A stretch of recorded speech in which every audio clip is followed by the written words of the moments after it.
Is there an obvious reason why RCB has not won the IPL till now? Now that Ruturaj Gaikwad has taken over the captaincy from MS Dhoni with Stephen Fleming still as the coach, it's got us thinking the number of times the teams have changed the captain and coaches, and if that has any relation to do with the number of times that team has won the IPL. Now we thought, why not let's look at teams that have been widely successful, and then there's the outlier in RCB, and also teams that have not done very well, for example Punjab. So we thought we'll look at these 4 teams, CSK, Mumbai, RCB and Punjab, and we'll see how their captains and coaches have shaped up over the years. Let's start with one of the most successful teams in the IPL, and that's Chennai Super Kings. We all know that in the last 16 years, MS Dhoni has taken the reins for almost 15 years. There was one season where Jadeja took over, but then he failed miserably, so they fell back on MS Dhoni. And then we have Stephen Fleming, where he was as a player in 2008, turned coach in 2009. Since then, he's always been with the Chennai Super Kings. Since then, he's always been the head coach. They've won 5 times, they've been in the finals 10 times. And this got us thinking about the combination between captain and coaches, and if this works for every team or if there's a difference. And that brings us to the second team that we're looking at, which is the Mumbai Indians. Now, something that we observed with Mumbai was every good season was surrounded by mediocre seasons on either side, and they generally tended to change the coach after the coach had a bad or even an average season, and this was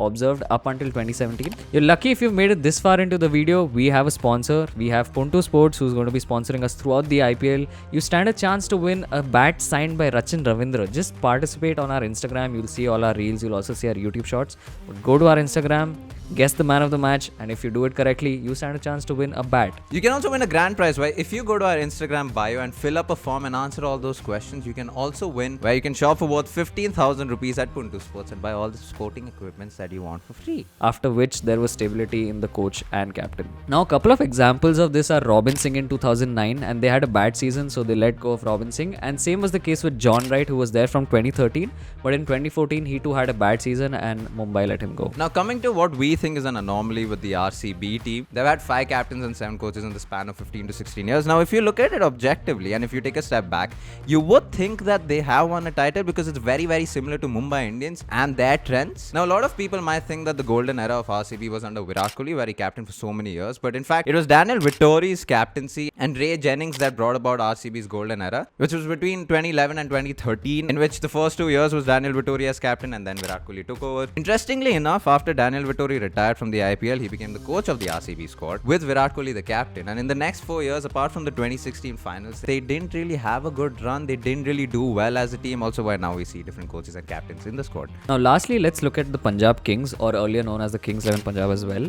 They've had 10 major captains and 10 coaches, which is a huge number for considering the fact that there have only been 16 years of the IPL itself. Barring 2008 and 2014, the Kings 11 Punjab or Punjab Kings have always tended to have very average or mediocre seasons at best, and this is also correlated with their coaching changes. Every time that they've had a bad season, which is a lot of times, they've tended to change the coach. So this got us thinking about why it matters and why coaches and captains and giving them a long run matters, and if it matters at all. Now, the first point is the loop of losses. We've seen this trend throughout the IPL, where as soon as a team has had a bad season, especially the teams that have not performed well throughout the IPL, they've tended to change the coach every time. And this cycle keeps continuing, where they have a bad season, their team loses, they're in the last few positions, they change their coach, the new coach comes in, it's the same thing again and again. Instead, would it be better to just persist with one coach for multiple seasons and see how that goes? And this is the second point, right? The synergy between captain and coach. And we've seen this with Daniel Vittori and Ray Jennings. We've seen this with Stephen Fleming and MS Dhoni. There's a reason for why synergies work. There's a reason for why relationships work in teams, especially in franchise cricket, where you're only playing a month or two the entire year. Building on the point of how captains and coaches are only around for 2 to 3 months together,